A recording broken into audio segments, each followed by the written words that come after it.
Thanks everyone for joining us online today for Friday Focus. Friday Focus is an online talk series that is hosted by the Hunterian, and we are the museum and art gallery at the University of Glasgow. In each of these talks, we'll hear from a different speaker, and we cover a range of topics looking at our exhibitions and displays that are happening across our venues, as well as research that goes on at the Hunterian and across the University of Glasgow.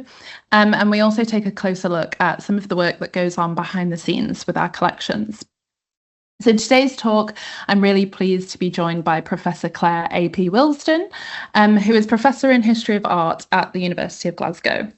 And today's talk marks the centenary of the death of American artist Mary Cassatt. The centenary actually took place just last month in June.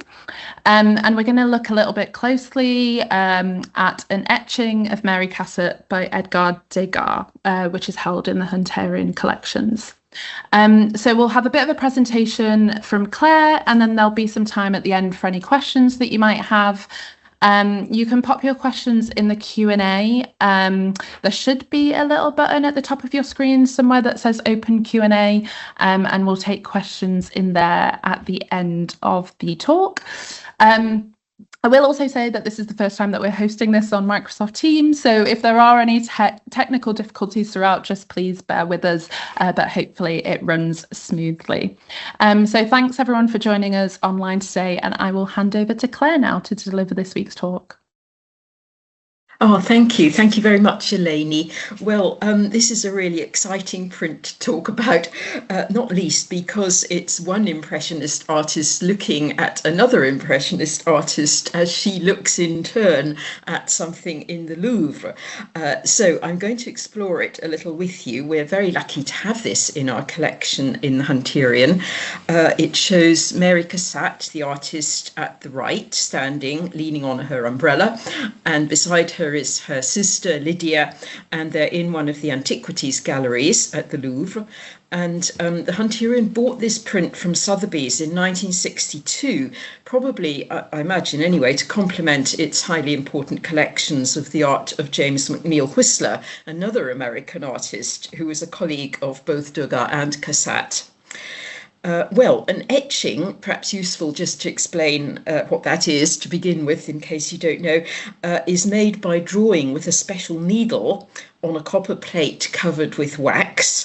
The plate is then dipped in acid that bites into and deepens the parts exposed with the needle. Then you can make a print from that plate by rolling ink over the surface and pressing paper onto that inked surface. And so you have a black and white image in result. And the technique had been used notably by Rembrandt, and then it was revived in the 19th century by Degas, Whistler, Cassatt herself, Pissarro, and others from the Impressionist group. But what a way Degas uses it in this print. Let's move on and see the picture in a slightly larger scale. For not only does he add dry point and aquatint, which are two variants of etching, we don't need to go into detail of that, but it's quite a complex etching in consequence. But he also creeps up on Mary Cassatt from behind and portrays her from the back, so we can't actually see her eyes, the eyes that do an artist's all-important task of looking. He's being quite naughty in a way, this back view of his colleague. However, Degas' friend, the writer Edmond Duranty, had argued a few years earlier, in 1876, that modern artists should exploit the expressive power of the human back. And in this case, it is, of course, the back view that enables us to look with Mary's artist's eyes, to share her gaze towards the object she's contemplating in a glass case in the Louvre, and thereby also, of course, to share Degas' own gaze towards Mary. Already in 1874, when Degas saw a portrait by Cassatt at the Salon, the academic official exhibition space in Paris at the time, he'd said, "There is someone who feels as I do." Mary's assertive pose, meanwhile, seems to have grown out of some charcoal and pastel sketches by Degas that recall Van Dyck's famous portrait, also in the Louvre, of Charles I of England, no less. And there's that portrait at the left of this slide. Duranty had written admiringly of this portrait and what he called its noble and royal pose. And in Degas' print here, you can see that he's kind of turned the figure partly. It's a sort of half turn of this one here. And you can get what he's doing a little bit more by looking at these associated studies that he did in charcoal and pastel. There's the hand on hip pose, the umbrella substituting for the stick, and here's the umbrella again doing duty for the stick, and he's kind of resolved it then in this final version. But it is intriguing. It's almost as though with Charles's hand on stick becoming Mary's hand on umbrella, Mary is made into a royal of modern art, as it were. So what is Mary actually looking at so regally? Well, here is the object. She's contemplating a famous Etruscan painted terracotta sarcophagus known as the Spouse's sarcophagus in the antiquities section of the Louvre. It had been acquired by the Louvre Museum in 1862, so it was relatively recently on view there.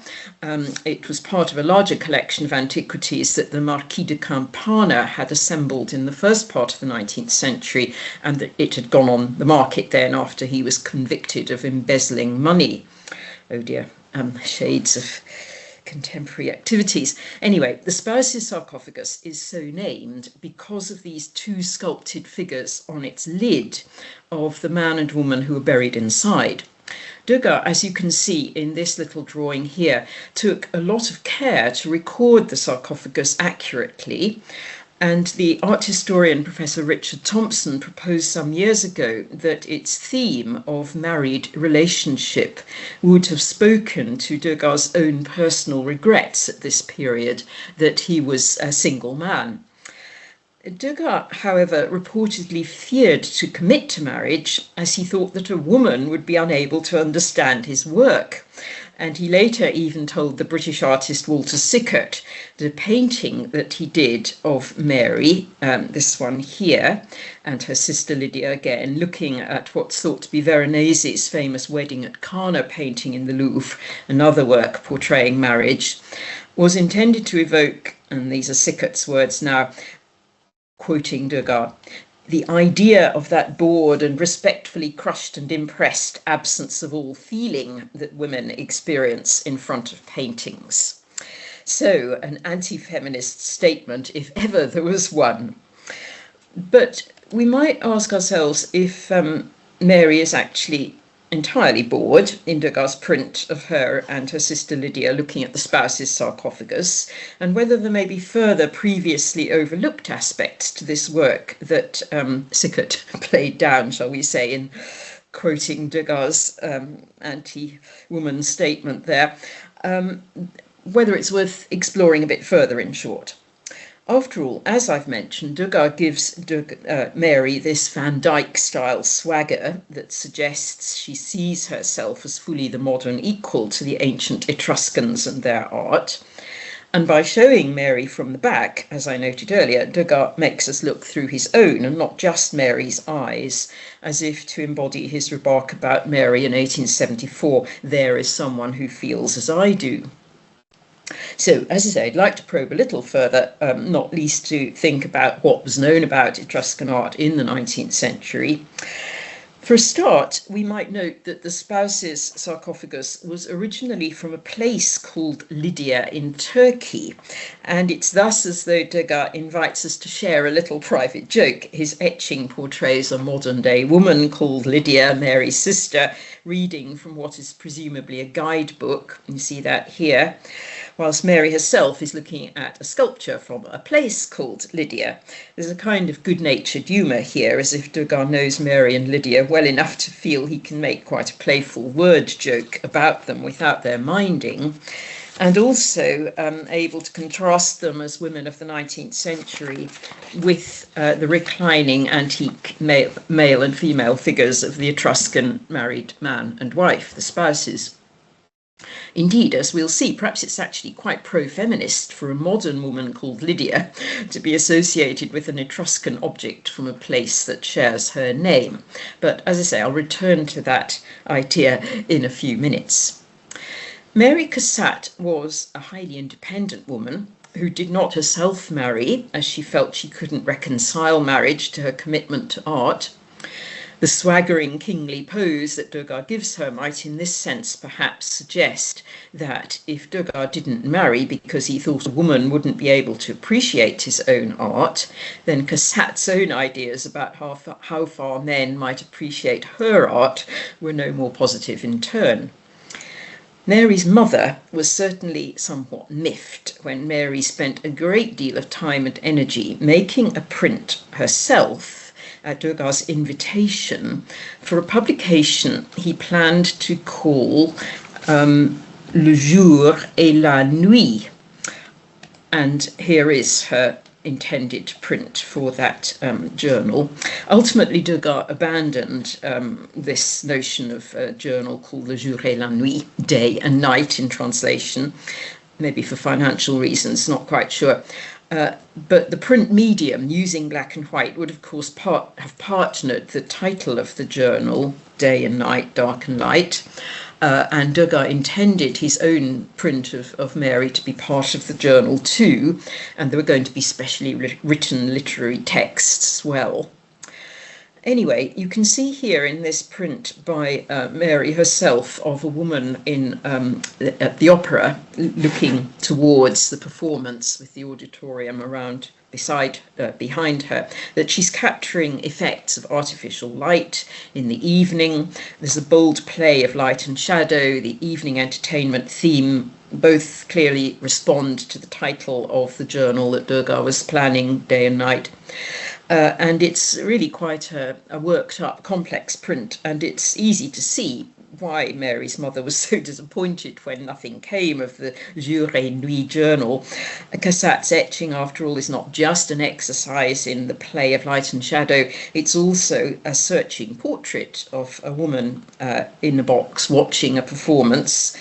She has a focused, animated expression suggesting critical and emotional investment in the performance she's watching. She's not using her opera glasses to scrutinize another member of the audience, and she's not signaling overtly with her fan to somebody elsewhere in the auditorium, as we find in some other Impressionist works. We might see this picture as, in fact, a vivacious but independent Mary capturing someone just like herself. Degas' portrait of Mary at the Louvre, meanwhile, lays bare the artist's mental process, how Mary trained her eye or gained inspiration by looking at past art and artifacts. It was Degas who had invited Mary to join the Impressionist group exhibitions from 1877 onward. She took part in them. And of the Impressionist group of artists, Degas was the member with whom she remained in closest touch over the following years. So I think we can say his etching of her here is a tribute to a colleague he much respected and with whom he was clearly on good terms. Arguably even she's his alter ego, kind of self-image. The portrait here certainly takes its place as part of a wider group of portraits that Degas did of creative friends, as we might call them. This includes the paintings he did in the late 1870s, very early 1880 period, of creative friends such as Duranty, the writer whom I've mentioned. There's Duranty at the left, and Diego Martelli, another writer. He also did a portrait of Désiré Dio, the bassoon player in the opera orchestra, and the whole series kind of offers a counterpart to or an echo of a project that Van Dyck himself had undertaken of portraits of artists of his time. And I'm showing you one, well, not precisely of his time, but a little earlier anyway, the portrait he did of Peter Bruegel the Younger. and that's in America, as you can see, but there were other drawings of creative people that Van Dyck had done. So there's this kind of precedent that we can see Degas as reviving. But within this Creative Friends series, the portraits of Mary that Degas undertook arguably play a starring role, because there's a whole succession of images of her looking at artworks, looking at objects in the Louvre. We've already seen the one of her looking at a painting that scholars have identified as Veronese's Wedding at Cana. And here's another where she's looking at paintings by Van Dyck's contemporary Rubens of the great French Queen Marie de Medici in the gallery given over to Marie de Medici's cycle in the Louvre. Here's a slightly complex picture where he's used pastel over an etching. There's the original etching. So he's experimenting, he's playing with this idea of Mary looking and her sister Lydia almost superimposed on her here, looking at a guidebook or a book of some kind that she's presumably reading from as Mary contemplates the artworks. However, in the sarcophagus etching, there we are, as the art historian Theodore Reff pointed out some years ago, Degas has rather cunningly angled the two Etruscan figures on the lid so that they turn slightly to kind of look across to Lydia as she looks back towards them, and Mary, as it were, witnesses or intercepts this exchange of glances. It's as though Degas is illustrating his maxim here that humans are made for looking at each other, or we are made for looking at each other, it's the exact words he used. Mary and Lydia are certainly taking the trouble to learn about the sarcophagus if we assume that Lydia is looking here at some kind of guidebook. And Mary's assertive pose, almost confronting the sarcophagus, suggests she's critically weighing what Lydia's telling her from the book against her own personal observations. Hanging from Lydia's wrist, you can maybe just see it hanging down here, is either a little fob watch, and that kind of watch was very fashionable at this time, or perhaps a magnifying glass. Whichever it is, it underlines this idea of lingering, looking and thinking critically. So it's worth asking what exactly was known in the 1870s and early 1880s about the spouse's sarcophagus. Rather surprisingly, previous art historians don't seem to have done this. Instead, it's Degas' virtuosic etching technique that I mentioned that's tended to preoccupy them together with the various states of his etching that exist since Degas went back, added more lines to the original image, dipped the plate again in acid and printed it again, creating a whole series of successive states of the image, adding to them each time, modifying them slightly. All that's very interesting, but as I say, I think it's also very revealing to see what was being learnt and thought about the Etruscans in the 19th century. For a start, archaeologists such as Gustav Hagemans, a Belgian who wrote in French, felt Etruscan art, ancient Etruscan art, to be very realistic and thus to have captured the fashions of its own times. Just as, of course, Mary and Lydia are very palpably modern Parisienne in Degas' image in their fine outdoor costumes. And you can see here just the care with which the sculptor has captured the costumes and appearance of the ancient Etruscans, his contemporaries. Further, the outstretched arms that these figures have, one of them broken off here, but you can see they're holding their arms out, imply that they originally perhaps held cups or bowls that they were drinking or feasting in the statue here as they had in life.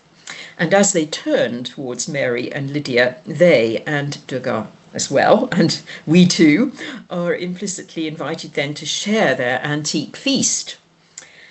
Well, respectable women weren't allowed to go into Paris cafes on their own in the 19th century, but they were very much part of ancient Etruscan funeral feasts. For Hagemans and other 19th century archaeologists noted how, in contrast to the Greeks, the Etruscans allowed women to participate in funerary feasts and even to recline on low couches, as the woman is doing in the spouse's sculpture here. So Degas, in essence, is portraying the independently minded Mary Cassatt, a woman daring to enter the still predominantly male world of 19th century art making, and her sister, who shared her name with the place where the spouse's sarcophagus had come from, taking an interest in these really quite radical ancient Etruscans who had already accepted women as equals with men way back in antiquity. And we might assume the guidebook is at least alluding to some of this, given what archaeologists were finding and discovering about Etruscans in the 19th century. Indeed, Degas plays off, one might say, the emotional time of Mary's and Lydia's encounter with the lifelike dead Etruscans against the natural, here and now time, registered by the sunlight that's entering the gallery from the window here, forming a patch of brightness on the background wall, and then being reflected in the shiny cabinet containing the Etruscan spouse's sculpture. For that patch of light and reflection on the wall will, of course, shift its position inexorably as time passes, marking in spatial and visual terms the passing of the minutes and the hours. It's as though Degas is here creating a kind of visual meditation on the different types and tricks of time, and not least, perhaps, the time Cassatt, the artist, is taking to absorb and consider what she's looking at and hearing about, and the time that he himself is taking to record that scrutiny and indeed to modify his own drawing of it through a series of etching states. This print that we have in the Hunterian is the 9th and final state of Degas' etching of Mary Cassatt at the Louvre. And all he seems to have done since the previous state is to accentuate the edges of Lydia's guidebook, make them sharper, and thereby, of course, to accentuate its correspondence with the rectangular shape of the cabinet containing the sarcophagus and the rectangles of direct and reflected light in the background. Here and now and there and then, as it were, seem to entwine yet more closely. Indeed, you might almost say that the light entering the room itself becomes the agent of bringing the spouses on the sarcophagus back to life, as it were. Degas had done a really interesting painting a little bit earlier, a few years earlier, of buried nuns brought back to life by the light of the moon and of will-o'-the-wisps as they dance in the popular ballet from Meyerbeer's opera Robert le Diable. And that painting is in the Victoria and Albert Museum, one of the versions of it, so we can see it in London. But this idea of light bringing something back to life is suggestive, I think, when we look at the picture of the role of light in this image here. And it's especially revealing, I think, to turn again, looking forward a few years, to the picture that Mary herself did of two girls, thought by the art historian Professor Francis Fowle, probably to depict two sisters, in fact, out of doors, in nature, in the full brilliance of summer sunlight. We have here another exploration, as it were, of this female camaraderie theme that Pippa Stevenson-Sitt, curator in the National Gallery of Scotland, has called it, and of the power of sisterhood, a bit like Mary and Lydia, as it were, helping each other understand the sarcophagus, two younger sisters portrayed here in the sunlight. Anyway, these are all, as it were, just variants on this basic theme of light playing over figures, whether they're statues, whether they're real life figures, whether they're at that boundary between the past and the present that Degas explores in his print. And I'd like to end with one really rather wacky comparison, I admit. But I think it's thought-provoking, and it maybe offers us another way into Mary Cassatt's print. It's a painting from the German Romantic era of the early 19th century by Caspar David Friedrich of the Wanderer above the Sea of Fog. And I've put it rather naughtily, I admit, alongside the portrait in the print, plus the preparatory or related images that Degas did in pastel and drawing. because there is a similarity, a visual similarity is all we can say between the figures, and it may be that Caspar David Friedrich was simply looking back to the same Van Dyck picture as Mary Cassatt was looking back to. But it's really interesting, I think, to think of that as an image of travel. Here's the wanderer who's climbed a mountain, he's looking beyond the mountain to other mountains, to the mist. And I'd like to suggest that even if we, say Mary wouldn't have known this picture, though she had been brought up in Germany in her childhood, and Degas knew Adolf Menzel, a Friedrich admirer, a German artist, so they might perhaps have heard tell of the Wanderer picture, even though we don't know where it was in the 19th century. But if we think of contemplation as a form of travel by the eye, which is what's going on in Friedrich's picture, and I would argue in the picture of Cassatt by Degas, we have the idea of imagination, of course, as something that roams. That's a phrase we often use. Then we can, I think, also think of Cassatt as a kind of traveller to the past, as she views the antique sarcophagus with its figures that kind of speak to her and Lydia in the 19th century. And if we go along this line of thought, we pick up an important and long-standing metaphor, going right back to Homer's Odyssey, of encounter with the dead as itself a journey of discovery. The French poet Charles Baudelaire, admired by the Impressionists, had evoked this in his famous poem Le Voyage, The Journey, that ends with his desire, as he puts it, to plunge into the depths of the unknown, to join the dead, in other words, in order to find the new. Artistic creativity as such, Baudelaire here implies, is driven by encounter with death, precisely because our own death is the ultimate new thing, the thing new for each of us. And Baudelaire had also praised the technique of etching as something that was particularly expressive of the artist's personality. So we can perhaps consider Degas' portrait of Mary as ultimately an investigative journey into artistic creativity, both his own and that of Mary in studying the artifacts of the past. Perhaps Degas even invites us to see Mary seeking to commune with the people of the past as she contemplates the spouse's sarcophagus. For she was, intriguingly, interested in psychic phenomena. She tried to reach out to the spirits of the dead, and she saw death as simply over the border from life.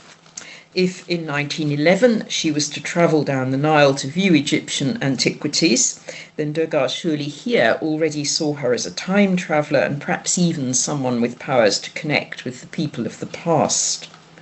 So perhaps it's just as well she has her back turned to us in Degas' print and isn't eyeballing us. Anyway, there we are. Thank you for listening. And if you have any questions, I'll be very happy to, try and answer. So thank you. Brilliant. Thank you so much, Claire. That was a really fascinating deconstruction of just, one image. There's a lot to be said and to be read from that. Yes, if anyone's got any questions, you can pop them in the Q&A. I have a few questions for you myself, Claire. I just wondered how you first encountered this image, whether it was in our collection or other variations of it, and what kind of drew you to explore the work and research it in such depth in this way. Oh, well, I've used it over the years in teaching, because I teach an Impressionism course with my students in university. But in 2024, there was a fascinating Degas exhibition that some of the audience may in fact have seen in the Burrell collection. And the Hunterian lent this image to that exhibition. And we teamed up, the university and the Burrell, to hold a conference at that time. And I thought, well, it'd be worth looking a little bit more into this image. And I first explored it in detail for that conference and began to think about it then. And I've sort of gone on tinkering with it and thinking about it in different ways since then. So that's really how it arose. Mm-hmm. Yes. Brilliant, thank you. There's a question in the chat from Rachel, which was also a question I was going to ask myself. And it asks, do we know what Mary Cassatt thought of the artwork? I understand that she was unhappy with how she was depicted in another work of Degas and found it unflattering. So is there any record of how she felt about her depiction in this work? I don't think specifically in this one, but you're right. She didn't. She was quite forthright sometimes about the way people portrayed her, and Degas wasn't the only one who fell foul of that. No, I can't tell you in detail, I'm afraid, about that. Yes. Thank you, Claire. I think that's about all we've got time for today. But thank you so much for walking us through this really wonderful print. A recording of this talk will be made available in due course. It'll be on our YouTube channel. And please do check out the print on our online collection as well. I'll share a link around to everyone following this talk as well. So thank you so much, Claire. And I hope everyone has a lovely weekend when it comes to it and stays cool in the heat. Yes, thank you. Thank you again.